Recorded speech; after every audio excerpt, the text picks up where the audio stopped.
Hello student, स्वागत है आज की एक और नई वीडियो में। जैसा कि स्टूडेंट एमपी बोर्ड एग्जाम यानी त्रैमासिक परीक्षा जो आपकी क्वार्टरली एग्जाम होने वाली है काफ़ी नज़दीक है बच्चों। तो आपकी एग्जाम के लिए क्लास 11 यानी केमिस्ट्री को जो आपका पेपर होने वाला है रसायन शास्त्र का, तो उसके लिए very very most important question लेके आ चुका हूँ। आज की वीडियो में जानेंगे प्रिय विद्यार्थियों, जितने भी आपके मोस्ट इंपॉर्टेंट सिलेक्टिव क्वेश्चन है आज की इस वीडियो में आपको कवर करवाने वाला हूँ। उससे पहले यदि आप लोग चैनल पर नए हो तो चैनल को सब्सक्राइब और लाइक करके कमेंट करके दोस्तों को जरूर शेयर कर देना। तो यहाँ पर स्टूडेंट बात करते हैं आपके केमिस्ट्री के पेपर एमपी बोर्ड के लिए, ठीक है। तो यहाँ पर स्टूडेंट सबसे पहले बात करते हैं जो आपका अध्याय फर्स्ट आता है रसायन विज्ञान की मूल अवधारणाएं। तो यहाँ से अपन देखेंगे मोस्ट इंपॉर्टेंट क्वेश्चन आपके एग्जाम में क्या क्या है। तो यहाँ पर अध्याय अनुसार बताऊंगा, आपको अच्छे से कवर कर लेना है। अगर आप फुल सॉल्यूशन चाहते हो तो वीडियो कमेंट सेक्शन में जरूर बताना विद्यार्थी, ठीक है। और यहाँ पर स्टूडेंट आपका सब्जेक्ट है, इसके बाद कौन से सब्जेक्ट का आपको प्रोवाइड करवाना है वो भी कमेंट सेक्शन में बताना। तो पहला क्वेश्चन आता है स्टूडेंट यहाँ पर आपका मोलरता व मोललता में अंतर लिखिए। काफी मोस्ट इंपॉर्टेंट क्वेश्चन है, हर एक बार एग्जाम में आता ही आता है, ठीक है स्टूडेंट। इसको तैयार कर लेना है।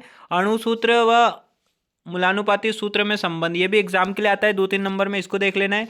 मूलानुपाती सूत्र किसे कहते हैं, मोल क्या है, मोल की अवधारणाएं को समझाइए। डाल्टन के परमाणु वाद को सिद्धांत को समझाना है स्टूडेंट। सीमांत अभिकर्मक किसे कहते हैं, यौगिक के मूलानुपाती सूत्र को परिभाषित कीजिए। एग्जाम में इस तरह से पूछा जाता है, तो इस वाले को अच्छे से कवर कर लेना है। मोल संकल्पना क्या है, ये भी अच्छे से क्वेश्चन तैयार कर लेना है। जितने बता रहा हूँ आपको अच्छे से तैयार कर लेना है। मोल और अवोगाद्रो संख्या से आप क्या समझते हैं, डेफिनेशन एग्जाम में पूछ ली जाती है, ठीक है स्टूडेंट। यहाँ पर अगला क्वेश्चन है किसी पदार्थ के अणुसूत्र और मूलानुपाती सूत्र में क्या संबंध होता है, इस वाले को अच्छे से तैयार कर लेना है। अगर नियम की बात करूँ स्टूडेंट तो इस अध्याय से आपके ये नियम पूछे जा सकते हैं। स्थिर अनुपात का, गेलुसेक का, द्रव्यमान संरक्षण, ये 3 नियम तो आपको पूछा ही जा सकता है। गेलुसेक कभी ना आए बट बाकी इन तीनों में से एक जरूर आता है, ठीक है। और यहाँ पर अगला चैप्टर अगर बात करूँ तो यहाँ पर स्टूडेंट है आपका परमाणु की संरचना, तो इससे भी मोस्ट आईएमपी देख लेते हैं। बाकी अगर आपको कुछ समझ नहीं आ रहा हो तो आप लोग मुझे कमेंट सेक्शन में बता सकते हो। और पीडीएफ के लिए हमारे टेलीग्राम चैनल को जरूर ज्वाइन कर लेना। और देखो स्टूडेंट, ये तो आपके मोस्ट इंपॉर्टेंट है, एग्जाम के एक दिन पहले आपको अर्चिव डोज मिलेगा चैनल पर, तो उसके लिए सब्सक्राइब करना है। क्योंकि अर्चिव डोज अगर बच्चे जानते हो तो आप लोग कमेंट सेक्शन में बताना कि सर अर्चिव डोज चाहिए, ठीक है।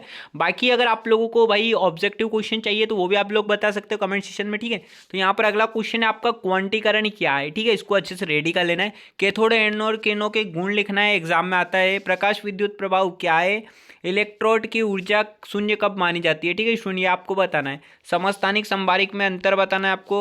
और यहाँ पर कक्ष और कक्षक में अंतर बताना है स्टूडेंट। हुंड का अधिकता बहुलता का नियम एग्जाम में हर एक बार आता है, इसको जरूर रेडी कर लेना।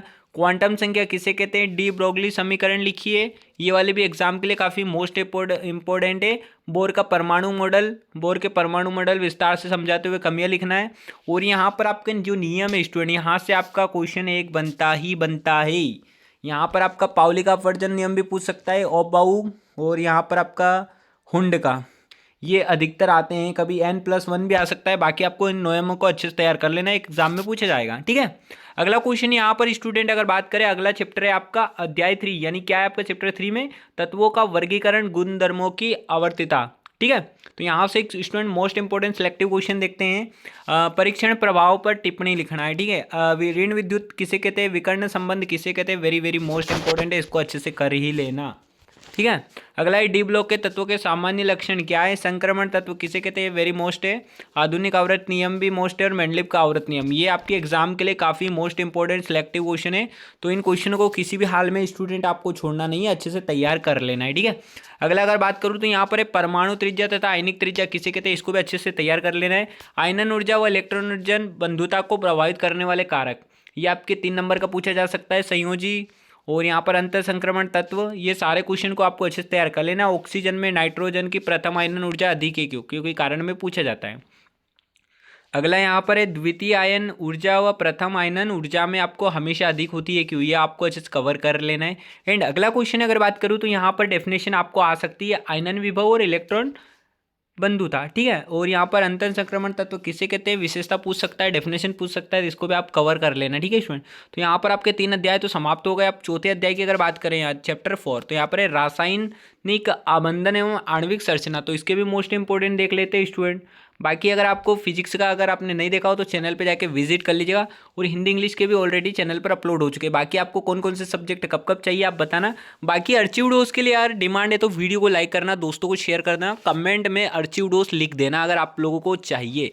बाकी आपको एक मॉडल क्वेश्चन पेपर भी दूंगा, प्लस वो तैयार करके आप जाओगे तो आप एग्जाम में भाई तबाही मचा दोगे एकदम, बिल्कुल बोलूँ तो भाई सिस्टम फाड़ दोगे। ठीक है, यहाँ पर आपका अनुनाद किसे कहते हैं समझाइए, इस वाले को अच्छे से तैयार कर लेना है।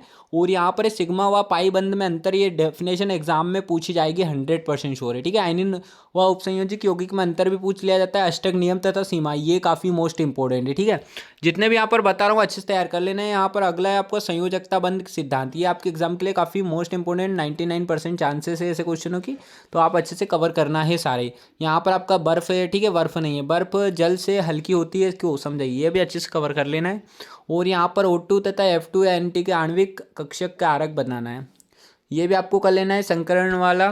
ठीक है, और यहाँ पर अगला क्वेश्चन है संयोजकता कोश इलेक्ट्रॉन प्रतिकर्षण VSEPR सिद्धांत का उदाहरण देकर आपको समझाना है। संक्रमण किसे कहते हैं, नियम लिखिए। और यहाँ पर आयनिक बंध क्या है, इससे बनने के अनुकूल परिस्थिति है, 3 नंबर के एग्जाम में क्वेश्चन बनता है, 3-4 नंबर में। और आबंधन कोण किसे कहते हैं, ठीक है, तो इसका वर्णन करना है, कारक वारक आपको। अगला क्वेश्चन यहाँ पर आप देख सकते हो, अणुकक्षक सिद्धांत क्या है, इसके O2 और N2 की अणु चुंबकीय प्रकृति की तुलना कीजिए, एग्जाम में पूछा जा सकता है, तो इसको आपको अच्छे से कवर कर लेना है। ठीक है, अच्छे से कवर कर लेना है सभी क्वेश्चनों को। अगला अध्याय यहाँ से स्टूडेंट आपका छठा है साम्य अवस्था, तो इसके भी मोस्ट IMP देख लेते हैं। ठीक है, तो यहाँ पर अगला फर्स्ट क्वेश्चन आपका है समायन प्रभाव क्या है, ये एग्जाम के लिए 100% श्योर है आना।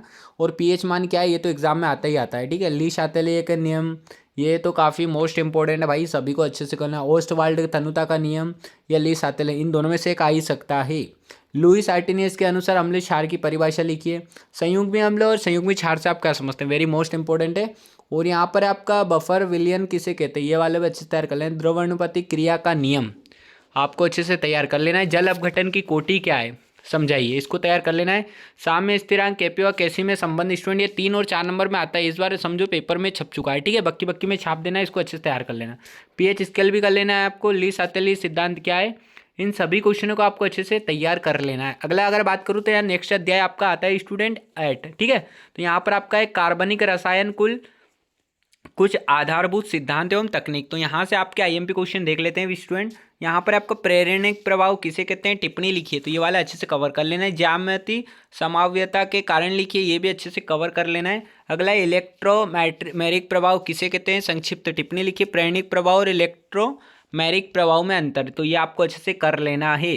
अगला क्वेश्चन है यहाँ पर आपका कार्बोनियम आयन पर संक्षिप्त टिप्पणी दीजिए, ये वाला अच्छे से कवर कर लेना है। अगला क्वेश्चन यहाँ पर आपका अनुनाद प्रभाव किसे कहते हैं, संक्षिप्त टिप्पणी लिखिए इस पे भी। और यहाँ पर कार्बोधनायन कार्बोकेटायन का परिचय, ये आपकी डेफिनेशन वगैरह आती है, तो इसको अच्छे से तैयार कर लेना। मुक्त मूलक क्या है, इसका आपको 3 नंबर में पूछा जाता है। ठीक है, इसको अच्छे से कर लेना है।